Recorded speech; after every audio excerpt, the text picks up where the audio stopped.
তো আপনারা যারা ডিসকর্ড অ্যাকাউন্টটি খুলতে পারেন না তারা দেখে নিন কীভাবে খুলতে হয়। তো এখান থেকে ঢুকে আপনারা সিম্পলি রেজিস্ট্রেশনে চাপ দেবেন, তারপর এখানে ফোন নাম্বার এবং ইমেলের দুটো অপশন আছে। তো এখান থেকে ফোন নাম্বার দিয়ে খুলবো, তো এখানে আমার ফোন নাম্বারটা দিয়ে দিচ্ছি।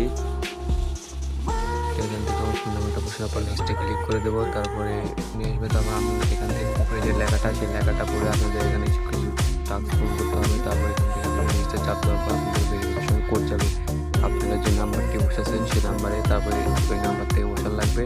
তারপরে এখানে আপনাদের যে নেম এই নেমটি দিতে হবে।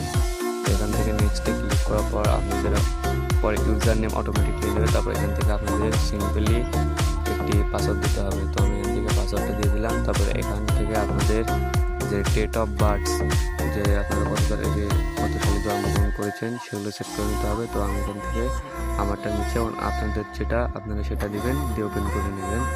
তো এখান থেকে আমারটা আমি দিয়ে অ্যাকাউন্টটি ওপেন করে দিলাম। তারপর এখান থেকে নোটিফিকেশনটা অন করে দেবেন। তারপর নিচে আপনারা অল দিতে পারলে অল দেবেন, তাছাড়া স্পিক, আমি স্পিকে দিলাম, আবার স্পিকে দিলাম। তো এখান থেকে দেখুন আমার কিন্তু ডিসকর্ড তারপর একটু এখান থেকে আপনারা প্রোফাইল ভিডিও দিতে পারবেন। তো আমি এর থেকে সিম্পলি একটা ধরে ট্যাপ দিয়ে নিয়ে নিলাম। তো আপনারা ইচ্ছে করলে এখান থেকে নিতে পারবেন। তো আমি এখান থেকে সব কিছু ওকে করে দিলাম। তো এখান থেকে আপনারা নিচ থেকে গ্যালারি অপশন আছে, এখান থেকে আপনারা ফটো সিলেক্ট করতে পারবেন। তো আমি এই ফটোটা দিয়ে দিলাম। তো খুব কিছু বিষয় আপনারা যারা বুঝতে পারেন নাই তারা আবার ভিডিওটি দেখবেন, এবং ভিডিওটি যদি ভালো লেগে থাকে তাহলে একটি লাইক এবং সাবস্ক্রাইব করে দেবেন।